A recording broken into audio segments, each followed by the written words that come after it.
दोस्तों बता दें कि देखिए अभी सेट पर खेसारी लाल यादव अपने फिल्म के और ये देख सकते हैं कि सेलिब्रेशन कर रहे हैं। और खेसारी लाल को बता दें दोस्तों कि अभी दुबई में जब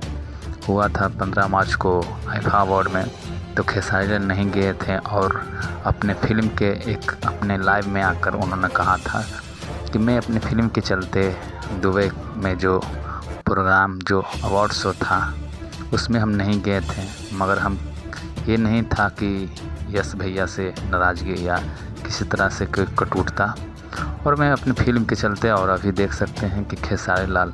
यादव अपने फिल्म सेट पे सेलिब्रेशन करते हुए, और देख सकते हैं कि खेसारी लाल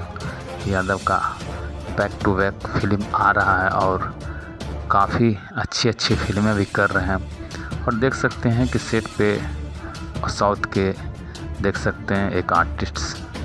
एक उनके साथ देख सकते हैं कि ये फिल्म के सेट पे देखिए सेलिब्रेशन करते हुए खेसारी लाल